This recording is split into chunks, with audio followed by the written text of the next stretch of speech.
Many of you know Jeff Poppin as the Barefoot Farmer. Jeff has been a regular on Nashville Public Television's The Volunteer Gardener for the past 20 years. He's also the owner and operator of one of the oldest and largest organic farms in Tennessee, and has spent the last 40 years providing food for many throughout the Nashville area from what he's been able to grow. We are happy to have Jeff Poppin here, the Barefoot Farmer, and yes, even in studio. He is barefoot with us today. Good to have you with us today. You have been doing this, as we said, for 40 years. What have you seen change here in the last few years as far as organics, and have you liked what you've seen in this process? Well, a lot more people are finding out about organic and local food, and it's just becoming very popular. And so I find that a very hopeful sign. All right. So from what you've been able to do, you're able to help provide food for 150 families. Talk about that process and growing it organically and then being able to distribute it to folks around the region. Yeah, well, I have a farm with some cows, and we have 40 head of cattle. We make hay, and then we make compost, and then we put that onto these fields. We have about 8 acres. And then I just go up and down the fields with a tractor and row crop.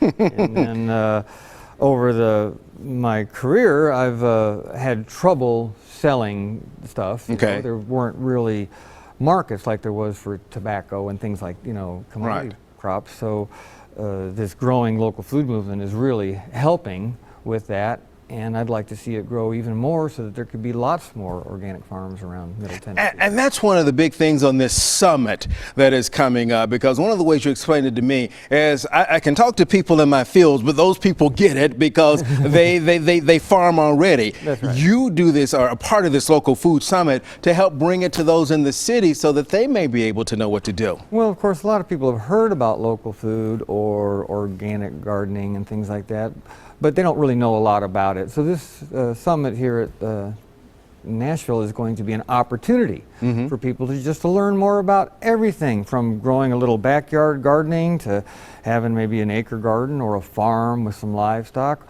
all the way through the things like distributing the food and up to the cooking of it. And we're going to have these great chefs coming in and doing demonstrations and talking about their business, and also providing food for the... All right, see, that's the fun part right there, providing food. And one of the cooler things, if you'll tell quickly, there's some farmers out there who just have land that's not being used. Some young farmers might be able to have the opportunity to use that land. Well, right. So anytime that you can put a lot of people together, networking happens, and people start learning more from each other, and this will be a great opportunity for landowners to come and meet young farmers, and for young farmers to learn more, and it's just a great opportunity for people to come out and learn more about the local food movement. All right, fantastic. Thank you so very much for being with us. The Tennessee Local Food Summit is this Friday through Sunday at TSU's downtown campus. For more information, go to our website at newschannel5.com.